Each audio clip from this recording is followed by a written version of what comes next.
दोस्तों फाइनेंशियल 24-25 यानी कि असेसमेंट ईयर 25-26 में सीनियर सिटीजन और पेंशनर के लिए इनकम टैक्स रिटर्न को फाइल करने के रूल चेंज किए गए हैं। इस वीडियो में हम डिटेल में डिस्कशन करेंगे कि आपको रिटर्न को फाइल करते हुए किन बातों का ध्यान रखना है और कौन से चेंजेस किए गए हैं। दोस्तों रेगुलर अपडेट के लिए आप हमारे व्हाट्सएप चैनल को भी सब्सक्राइब कर लें। QR कोड स्क्रीन पर भी दिया गया है, कमेंट में पिन किया गया है, ताकि आपको इनकम टैक्स के रेगुलर अपडेट आपके मोबाइल पर ही मिलते रहें। रेगुलर अपडेट के लिए CS Satbir Singh YouTube channel subscribe कर लें और नोटिफिकेशन बेल भी प्रेस कर दें। सीनियर सिटीजन के लिए इनकम टैक्स रिटर्न को फाइल करने के रूल चेंज किए गए हैं। इस प्रकार जो व्यक्ति 60+ है या फिर जो पेंशन लेता है उससे अब इनकम टैक्स रिटर्न कैसे भरनी है, इसके बारे में हम डिस्कस करेंगे। दोस्तों इस वीडियो में हम डिस्कस करेंगे कि ITR फाइल करने के नए रूल क्या होंगे सीनियर सिटीजन्स के लिए और कौन सी वो स्कीम ले सकते हैं ITR फाइल को करने के लिए असेसमेंट ईयर 25-26 के लिए, और डिडक्शन से रिलेटेड कौन से रूल चेंज हुए हैं, पेंशन इनकम से कितनी डिडक्शन आप क्लेम कर सकते हैं, फैमिली पेंशन से डिडक्शन की लिमिट को भी इंक्रीज़ किया गया है जिसके बारे में हम डिस्कशन करेंगे। ITR को फाइल करने की डेट क्या रहेगी असेसमेंट ईयर 25-26 के लिए, और यदि आपका कोई कैपिटल गेन होता है, कोई प्रॉपर्टी बेची है, ज्वेलरी गोल्ड बेचा है, तो उस केस में आपको कैसे कैपिटल गेन कैलकुलेट करना है और नए चेंजेस क्या हैं लॉन्ग टर्म कैपिटल गेन से रिलेटेड। इसके अलावा शॉर्ट टर्म कैपिटल गेन से रिलेटेड नए चेंजेस क्या है और टैक्स रिबेट से रिलेटेड नए चेंजेस क्या हुए हैं, तो सभी इस वीडियो में डिस्कस करेंगे। तो आप इस वीडियो को अंत तक जरूर देखें और सभी लोगों के साथ शेयर भी करें। दोस्तों इनकम टैक्स रिटर्न को फाइल करने के रूल क्या है, क्या हर व्यक्ति को रिटर्न फाइल करने है सीनियर सिटीजन को? आंसर नहीं दोस्तों, यदि आपकी इनकम बेसिक एग्जम्पशन लिमिट से कम है तो आपको रिटर्न फाइल करने की आवश्यकता नहीं है, जिससे कि हम आगे डिस्कस करेंगे। लेकिन दोस्तों अगर आपका TDS कटा है तो आपको इनकम टैक्स की रिटर्न फाइल करके ही रिफंड मिलता है, तो आप ये जरूर चेक कीजिएगा कि कहीं आपका कोई TDS तो नहीं कटा है। तो 31 मई तक TDS अपडेट हो जाता है इनकम टैक्स के पोर्टल पे, तो आपका यदि कोई TDS कटा है तो आपको रिटर्न फाइल करनी है ताकि आप उसका रिफंड क्लेम कर सकें। दोस्तों यदि आपने डिक्लेरेशन दे दी थी बैंक को कि आपका जो टैक्स है वो बैंक ही काट ले, तो उस केस में आपको रिटर्न फाइल करने की आवश्यकता नहीं होती है। फिर डिक्लेरेशन दी जा सकती है यदि किसी व्यक्ति की उम्र 75 साल है, उससे ज़्यादा है और उसकी सिर्फ पेंशन इनकम है और जिस बैंक से उसे पेंशन मिलती है उससे ही उसे इंटरेस्ट मिलता है, उसके अलावा उसकी कोई और इनकम नहीं है, तो उस केस में भी उसे रिटर्न फाइल करने की आवश्यकता नहीं है। लेकिन दोस्तों यहाँ पे यदि आपको लगता है कि आपको कोई TDS कट गया है तो जिसका कि आपको रिफंड क्लेम करना है, तो उस केस में आपको रिटर्न फाइल करनी होगी। दोस्तों यदि आप कोई और सीनियर सिटीजन है यानी कि आपकी इनकम बेसिक एग्जम्पशन लिमिट से ज़्यादा है, ना ही आपने कोई डिक्लेरेशन दी है बैंक को, तो उस केस में आपके लिए रिटर्न फाइल करनी मैंडेटरी होगी, जिसे कि हम आगे डिस्कस भी करेंगे। दोस्तों जो इनकम टैक्स की स्लैब रेट है फाइनेंशियल 24-25 यानी कि असेसमेंट ईयर 25-26 के लिए वो इस प्रकार है, 3 लाख रुपए तक कोई टैक्स नहीं लगता। तो 3 लाख की बेसिक एग्जम्पशन लिमिट है। यदि आपकी इनकम 3 लाख रुपए तक रहती है तो आपको रिटर्न फाइल करने की आवश्यकता नहीं है। लेकिन यदि आपको कोई TDS कटा है तो उसका रिफंड लेने के लिए आपको इनकम टैक्स की रिटर्न फाइल करनी होगी। दोस्तों स्लैब रेट गवर्नमेंट ने चेंज किए थे, यहाँ पे 3 से लेके पहले 6 लाख रुपए तक 5% था, लेकिन लास्ट ईयर गवर्नमेंट ने 3 से लेके 7 लाख रुपए तक की इनकम पे 5% इनकम टैक्स कर दिया था, 7 लाख से 10 लाख तक की इनकम पे 10% कर दिया था। तो दोस्तों कई लोगों को कन्फ्यूजन है कि सरकार ने कहा कि 12 लाख तक कोई टैक्स नहीं लगेगा। दोस्तों ये जो स्लैब रेट है 12 लाख रुपए वाले नए स्लैब रेट है वो 1 अप्रैल 2025 से 31 मार्च 2026 के बीच में आप जो इनकम अर्न करेंगे उसके लिए एप्लीकेबल होंगे। तो फाइनेंशियल 24-25 यानी कि असेसमेंट ईयर 25-26 के लिए यही स्लैब रेट एप्लीकेबल होंगे जो कि आप अपनी स्क्रीन पे देख रहे हैं। तो यदि आपकी इनकम 3 लाख से ज़्यादा होगी तो आपके लिए इनकम टैक्स रिटर्न फाइल करनी ज़रूरी होगी। दोस्तों आप इनकम टैक्स रिटर्न को फाइल करने के लिए कौन सी स्कीम लेंगे, ये डिपेंड करेगा कि आप रिटर्न कब तक फाइल कर रही हैं। यदि आप 31 जुलाई तक रिटर्न फाइल कर देंगे ड्यू डेट तक, तो उस केस में आप ओल्ड रजीम भी ले सकते हैं, न्यू रजीम भी ले सकते हैं।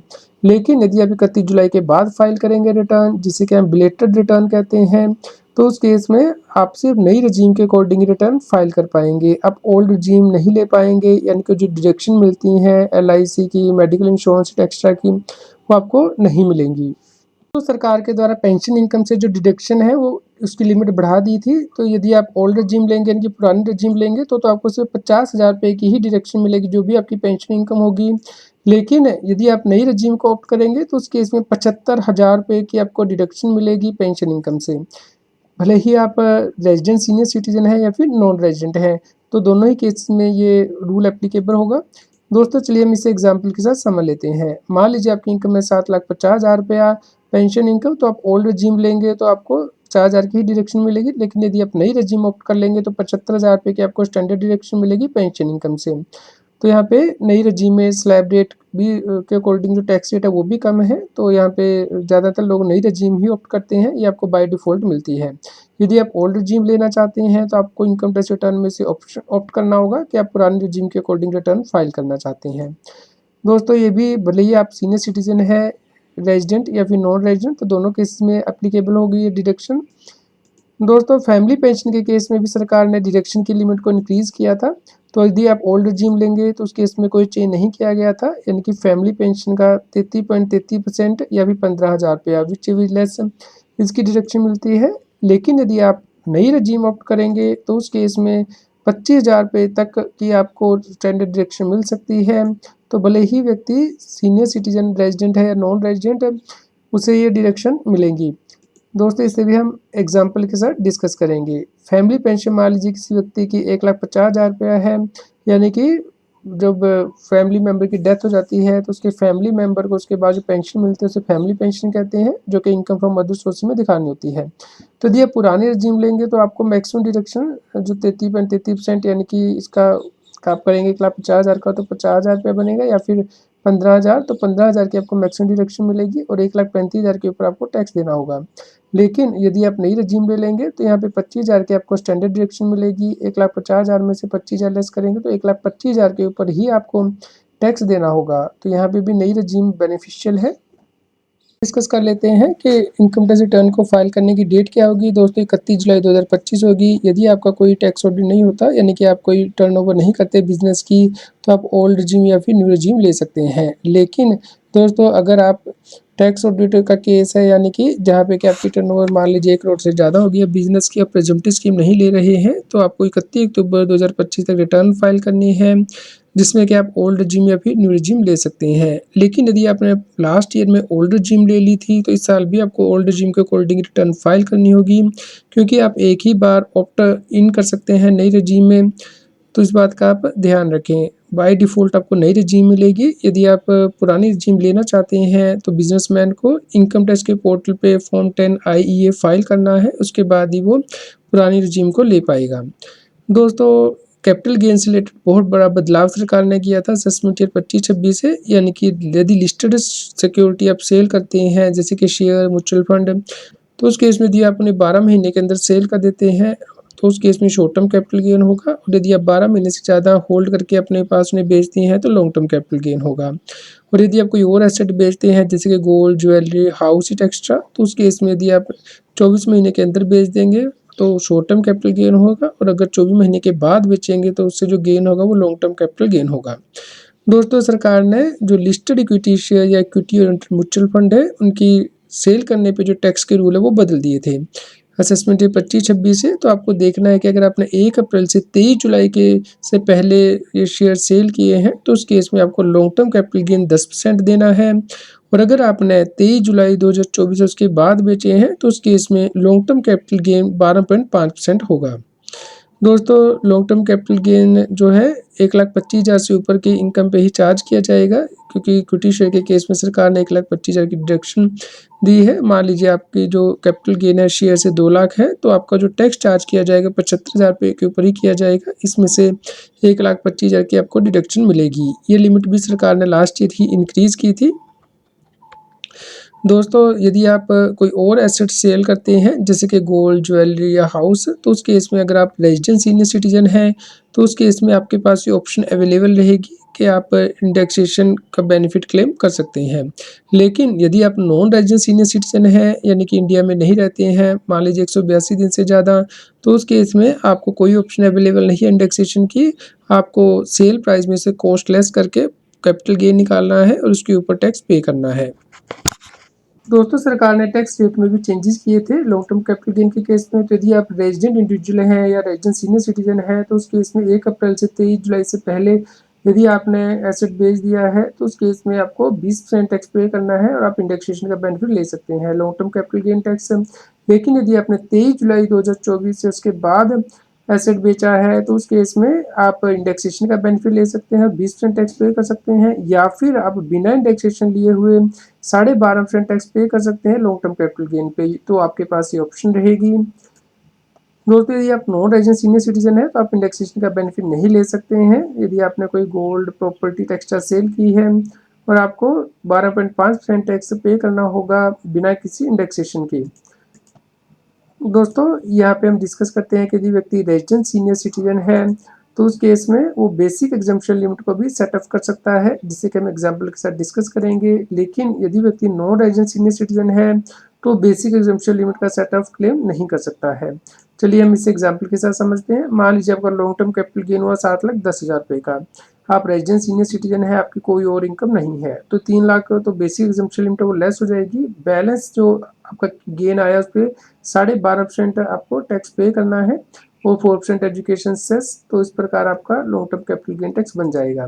लेकिन यदि आप नॉन रेजिडेंट सीनियर सिटीजन है, यहाँ पे भी आपने सेम 7,10,000 के लॉन्ग टर्म कैपिटल गेन हुआ है आपको, तो दोस्तों यहाँ पे आप बेसिक एग्जम्पशन लिमिट यानी कि 3 लाख को सेटअप नहीं कर सकते हैं। तो इसके ऊपर आपको 12.5% टैक्स देना होगा लॉन्ग टर्म कैपिटल गेन के केस में, प्लस 4% एजुकेशन सेस।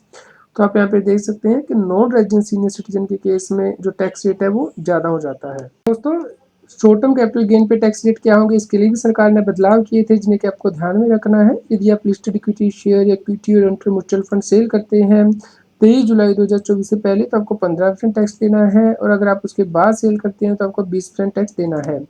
दोस्तों अगर आप कोई और एसेट्स बेचते हैं, मान लीजिए कोई गोल्ड बेचा है आपने, या फिर कोई घर बेचा है, शॉर्ट टर्म कैपिटल गेन आपको हुआ है, तो उस केस में आपको as per income tax slab rate tax pay करना होता है। चलिए हम इसे एग्जांपल के साथ समझते हैं। मान लीजिए किसी व्यक्ति ने इक्विटी शेयर सेल किए 23 जुलाई से पहले 5,50,000 के, 23 जुलाई के बाद 2,50,000 के। अगर वो रेजिडेंट सीनियर सिटीजन है तो 3 लाख की बेसिक एग्जम्पशन लिमिट को सेटअप कर पाएगा, उसकी कोई और इनकम नहीं है। तो यहाँ पे क्योंकि 20% पे हमारे ज़्यादा टैक्स बन रहा है तो हम ये जो लिमिट है सेट करेंगे 2.5 लाख रुपये से, और 50,000 की लिमिट हम यहाँ से सेटअप करेंगे। 5,50,000 में से 50,000 लेस करके तो 75,000 प्लस 4% एजुकेशन सेस आपको 78,000 पे टैक्स पे करना है शॉर्ट टर्म कैपिटल गेन के केस में। लेकिन यदि आप नॉन रेजिडेंट सीनियर सिटीजन है तो आप बेसिक एग्जम्पशन लिमिट यहाँ से शॉर्ट टर्म कैपिटल गेन से सेटअप नहीं कर सकते हैं। तो 5,50,000 के ऊपर आपको 15% टैक्स देना है और 2.5 लाख के ऊपर आपको 20% टैक्स देना है। तो 1,32,500 प्लस 4% एजुकेशन सेस आप करेंगे तो 1,37,800 आपको टैक्स देना पड़ेगा यदि आप नॉन रेजिडेंट सीनियर सिटीजन है।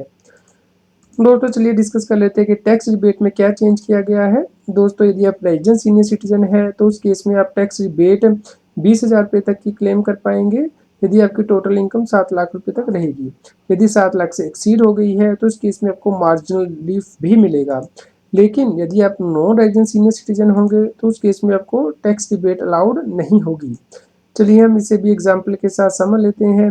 मान लीजिए आपकी टोटल इनकम है 6,90,000 रुपया, तो इसमें से 3 लाख रुपए तक तो कोई टैक्स नहीं लगेगा। उसके बाद 6,90,000 में से 3 लाख लेस कर दीजिए आप, तो बैलेंस जो स्लैब रेट है 5% के अकॉर्डिंग टैक्स लगेगा अप टू 7 लाख की इनकम पे, तो 19,500। यहाँ पे क्योंकि आपकी जो इनकम है वो 7 लाख से कम है तो पूरी आपको रिबेट मिल जाएगी, तो कोई टैक्स नहीं बनेगा।